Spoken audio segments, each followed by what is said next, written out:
अरे उठ भी जा कविता, सुबह के 10 बज रहे हैं। ना जाने ये लड़की कब जल्दी उठना सीखेगी। सुबह 10-10 बजे तक घोड़े बेचकर सोती रहती है। कल को पराए घर जाएगी तब क्या करेगी? ओफो माँ, चैन से सोने भी नहीं देती हो, सुबह सुबह उठा दिया। अरे दिन होने को है मैडम, चल उठ और नाश्ता करके बाजार से सब्जी ले आ। माँ मैं नहीं जा रही सब्जी मंडी, मेरे बस की नहीं है ये सब्जी लेना, वैसे भी मुझे छांटनी नहीं आती। हे राम, क्या होगा इस लड़की का। मैं तो कहूँ तेरी ऐसे घर में शादी हो जहाँ तुझे ही घर की साग सब्जी लेने जाना पड़े। जब देखो मुंह बनाती रहती है। उठकर नाश्ता कर लियो, तब तक मैं ही जाकर सब्जी ले आती हूँ। कविता दिल्ली यूनिवर्सिटी की फाइनल ईयर की छात्रा थी। उसे अपने ही कॉलेज के लड़के अमर से प्यार हो जाता है। कुछ समय बाद अमर की एक अच्छी कंपनी में नौकरी लग जाती है। फिर सबकी रजामंदी से दोनों की शादी हो जाती है। कविता ब्याह कर अपने ससुराल आ जाती है। कविता के ससुराल में उसके सास ससुर, जेठ जेठानी और ननद होती हैं। शादी के बाद वो अमर के साथ हनीमून के लिए चली जाती है और वापस लौटकर घर गृहस्थी संभाल लेती है, जहां उसे मेहता परिवार की एक आदत के बारे में पता चलता है। माँ जी, रोज मैं उस रामू ठेले वाले से सब्जी लेती हूँ, लेकिन अब ये काम ना आप छोटी बहू को सौंप दो। बहू तू कैसी बातें करती है? आरती कविता की अभी नई नई शादी हुई है, फिर कहाँ से ताजी सब्जी के लिए इसको अभी से प्रेशर देना। धीरे धीरे सब सीख जाएगी। अरे वाह माँ जी, ये तो अच्छा है, मेरे लिए भी ऐसा सोच लेती। तब तो आपने नहीं सोचा। खैर ध्यान से सुनो कविता, मैंने बोल दिया अब मैं नहीं जाऊंगी बस। अच्छा कोई बात नहीं, मैं ले आऊंगी जेठानी जी। ये हुई ना बात। अब मेरी बात ध्यान से सुन। मोहल्ले में सुबह 4 बजे रामू सब्जी वाला आता है। मोहल्ले की सभी औरतें सुबह 3 बजे से लाइन लगाकर खड़ी हो जाती है नुक्कड़ पर। वो एकदम ताजी सब्जी लाता है, तो तुम भी उसी से सुबह 4 बजे उठकर सब्जी ले लेना। इसलिए अभी से तुम अलार्म लगा लो। क्या कहा जेठानी जी? सुबह 4 बजे? इतनी जल्दी तो मेरी 7 पुश्ते नहीं उठी, तो फिर मैं तो क्या ही उठूंगी। लेकिन बहू, इस घर का यही रिवाज है। जब से रामू का बाप इस मोहल्ले में सुबह 4 बजे ठेला लगाता था, तब से मैं भी सुबह जल्दी उठती थी और लंबी लंबी लाइन लगाती थी। और अब तुम लोगों को भी यही परंपरा निभानी है। बासी सब्जी तो हमारे यहाँ कोई नहीं खाता, सबको वही सब्जी खाने की आदत है, फ्रेश और ताजी। सास और जेठानी दोनों आदेश देकर निकल जाती हैं और बेचारी देवरानी सोच में पड़ जाती है और पहुंच जाती है अपने पति अमर के पास। ए जी बताओ तो ये क्या पंगा है, सुबह 4 बजे उठकर सब्जी लाने का? अरे ये पंगा नहीं, बल्कि सुबह 4 बजे की ताजी सब्जी लेने की रीत है अपने यहाँ पर। हम लोगों के चेहरे पर जो चमक देख रही हो ना, सब उस रामू के बापू की दी हुई है। पता है, मेरे मम्मी पापा क्या, दादा दादी क्या, सब रामू के दादा परदादा से ही ताजी सब्जी खरीदते आए हैं। तो इस परंपरा के बारे में तुमने मुझे शादी से पहले क्यों नहीं बताया? बताओ भला, कौन 4 बजे उठता है, वो भी उस सब्जी वाले का इंतजार करने के लिए? अब यार ये तो कॉमन सेंस है ना, इसमें बताने वाली क्या बात है। अब शादी होगी तो घर गृहस्थी तो संभालनी होगी ना। हाँ तो उसके लिए किसने मना किया है? लेकिन मेरे बस की नहीं है, पहले ही कह देती हूँ। लेकिन बहू की आखिर चलती कहाँ है? सास जेठानी का हुक्म, पति की रजामंदी, उन सब के आगे उसे झुकना ही पड़ता है। और रोज सुबह 10 बजे तक उठने वाली लड़की उस रोज सुबह आंख मलते हुए 4 बजे जब नुक्कड़ पर आई, तो उसने कभी सोचा भी नहीं था कि सब्जी के लिए इतनी भीड़ भी हो सकती है। अरे बाप रे, लगता है यहाँ जरूर कुछ फ्री में बट रहा होगा। कहीं ऐसा तो नहीं कि साड़ियाँ फ्री में बट रही हैं?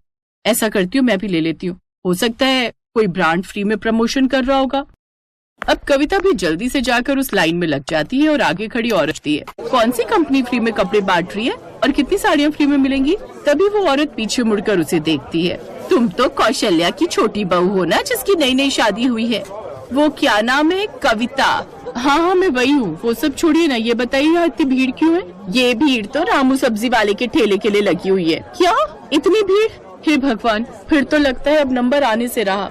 अरे नहीं, तेरी तो पुश्तों से सब्जी ले रही है ना रामू भैया से, और वो तो अपने पुराने ग्राहकों के पहले से पैकेट लगा कर रखता है। बस पैसे दो और पैकेट लो। ये तो शुक्र मनाओ कि तुम नसीब वाली हो जो कौशल्या बहन के घर तेरी शादी हुई। तुम लोगों को तो ज्यादा समय नहीं लगेगा सब्जी लेने में। बिल्कुल ठीक कहा। सब्जी के लिए लाइन तो हम लोगों की लगती है जो सुबह 3-4 बजे से लाइन लगा कर लगते हैं, लेकिन मजाल है कि फिर भी 8-9 बजे तक नंबर आ जाए, तभी उस सब्जी वाली की नजर उस पर पड़ती है। बड़े ही भले लोग हैं ससुराल वाले तुम्हारे, ये को तुम्हारे पैकेट पहले से ही तैयार है। जैसे तैसे वो सब्जी लेकर घर आती है। अभी तो समय है, अभी सब्जी रखकर थोड़ा सो लूंगी। वो ये ख्याली पुलाव बना ही रही थी कि तभी अचानक से उसकी सास की आवाज आती है। छोटी बहू, अरे ओ छोटी बहू, ला वो सब्जी ले आ, अब मुझे दे, सब्जी मैं काट देती हूँ। हैं? माँ जी अभी से सब्जी काटनी है? लेकिन माँ जी अभी तो सुबह के 5 बजे हैं। हाँ तो मेरी आदत है, मैं सुबह 5 बजे ही सब्जी काट कर रख देती हूँ। मैं कल से नहीं उठूंगी, नहीं तो मैं चली मायके। हा, ऐसे कैसे चली मायके? अब क्या तेरे चक्कर में घर के मर्द खाना ना खाएं क्या? अरे तो उनके चक्कर में मैं क्यों सुबह 4 बजे उठूं? मेरे बस की नहीं है। माँ और बीवी की नोकझोंक सुनकर कविता का पति भी वहां आ जाता है। ओफो, ये क्या सुबह सुबह इतने हल्ला मचा रखा है। देख तो तेरी बीवी क्या कह रही है। नई है लेकिन जुबान कैंची की तरह चलने लगी है इसकी। कविता तुम अंदर जाओ। अपने पति की बात सुनकर कविता अंदर चली जाती है और अमर अपनी माँ को समझाता है। माँ, उस बेचारे की नई नई शादी हुई है, वो दूसरे घर की लड़की है, भला वो क्यों करेगी ये सब? हाँ, हम तो जैसे इसी घर में पैदा हुए थे, और क्यों नहीं करेगी, करना पड़ेगा उसे ये काम। और तुझे बड़ा जोरू का गुलाम बनने का शौक है ना, तो कल से तू भी सब्जी के लिए उठ जाना। अपनी देवरानी की बगावत देख अब तो जेठानी में भी हिम्मत आ जाती है। माँ जी, मैं अभी जल्दी नहीं उठूंगी और ना ही घर के इतने काम करूंगी। अच्छा बच्चू, उसको देखकर तेरे भी पर निकल आए। इतने सालों से उठ रही थी तब तो कुछ नहीं। अब सास को अपनी बहुओं के उड़ते पर देखकर एक मीटिंग बुलानी पड़ती है, जिसका मुद्दा था सुबह सुबह की ताजी सब्जी। नहीं माँ जी, सुबह सुबह मुझसे तो अपनी नींद खराब होगी नहीं, और वैसे भी दुनिया सब्जी खाती है जो वो रात को ही लाकर रख लेती है। अब सुबह तड़के रोज 4 बजे उठना, वो भी सब्जी वाले के इंतजार में, ये सब अब मेरे बस की तो है नहीं। और वैसे भी आजकल के ऑनलाइन जमाने में कौन ये सब। ठीक है, अगर तुम दोनों बहुओं से नहीं उठा जाता तो मैं ही कल से जल्दी उठकर ये काम करूंगी।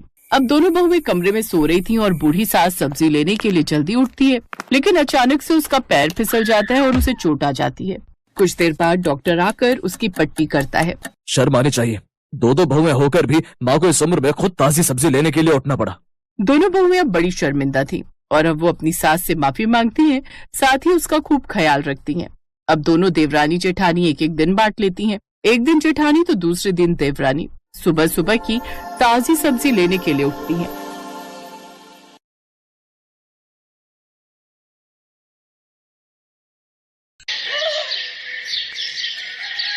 ले, ये जरा सी रोटी खा ले। नहीं माँ, मैं नहीं खा सकती, लेट हो रहा है।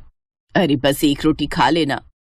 रहने दो ना माँ, आपकी रोटी के चक्कर में अगर मेरी बस छूट गई ना तो बॉस मुझे कच्चा चबा जाएंगे। अच्छा बाबा ठीक है, ये ले, ये रोल बना दिया है मैंने, इसे तो हाथ में पकड़ सकती है ना। हाँ जल्दी लाओ, मैं जा रही हूँ, बाय माँ। ये कहानी है रोमिता की, जो अपने माँ बाप की इकलौती संतान थी। उसकी माँ नम्रता और पिता नरेश ने उसकी पढ़ाई लिखाई में कोई कसर नहीं छोड़ी थी, और रोमिता कॉलेज टॉप करने के बाद अब एक IT कंपनी में जॉब कर रही थी।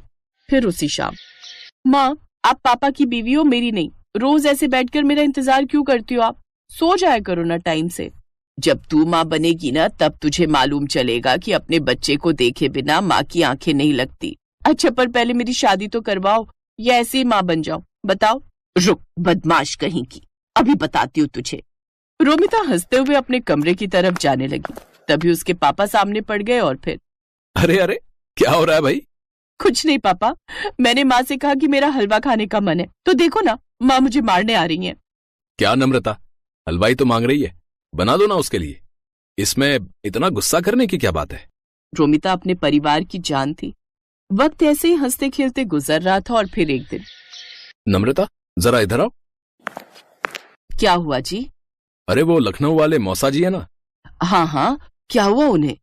उन्हें कुछ नहीं हुआ, उनका फोन आया था। रोमिता के लिए एक रिश्ता बताया, कह रहे थे कि खुले विचारों वाला परिवार है, उन्हें लड़की के जॉब करने पर भी कोई आपत्ति नहीं है, और सबसे बड़ी बात वो लोग इसी शहर में रहते हैं। अरे वाह, ये तो बहुत अच्छा रहेगा। क्या अच्छा रहेगा माँ? मुझे नहीं करनी शादी वादी। क्यों भाई, क्यों नहीं करनी शादी तुम्हें?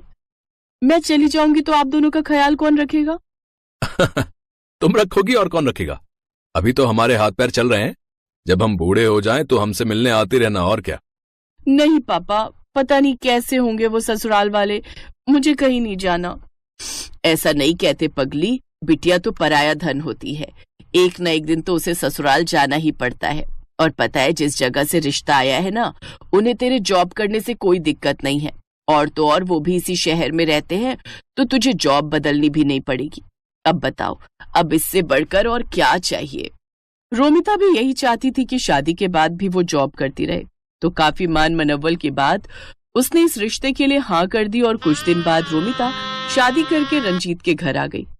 रंजीत एक फैक्ट्री में मैनेजर था। घर में उसके माँ पिता और एक बहन थी जिसकी शादी अभी नहीं हुई थी। और फिर बहुत किस्मत वाली हो तुम जो तुम्हें हमारे जैसा परिवार मिला। अरे मेरे रंजीत के लिए तो लड़कियों की लाइन लगी हुई थी। अब वैसे ये बताओ, तुम कहाँ जॉब करती हो? मतलब कि तुम्हारा ऑफिस कितना दूर है यहाँ से? मम्मी, मैं नेस्टेक कंपनी में सॉफ्टवेयर इंजीनियर हूँ। मेरा ऑफिस यहाँ से ज्यादा दूर नहीं है। अच्छा अच्छा, मेरा रंजीत तो हर महीने 30,000 रुपए कमाता है। वैसे तुम्हारी तनख्वाह कितनी है? 10-15 हजार तो मिल जाते हैं कि नहीं? मम्मी जी, सब कट कटा के करीब 40,000 आ जाते हैं। इतना सुनते ही कमला चुप हो गई। रोमिता के जवाब ने उसका घमंड तोड़ दिया था। वो आगे कुछ न कह सकी और वहां से चली गई।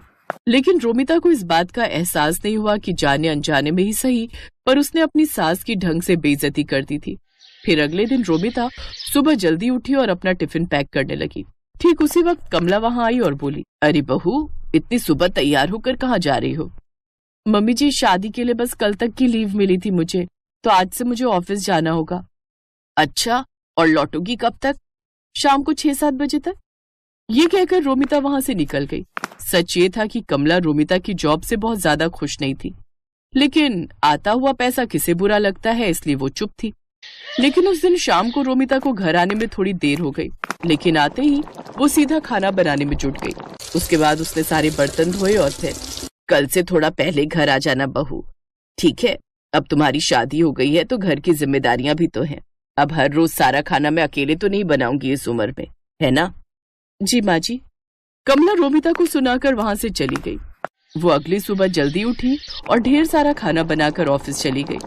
फिर उसी शाम, ये खाना तो तुमने सुबह बनाया था ना?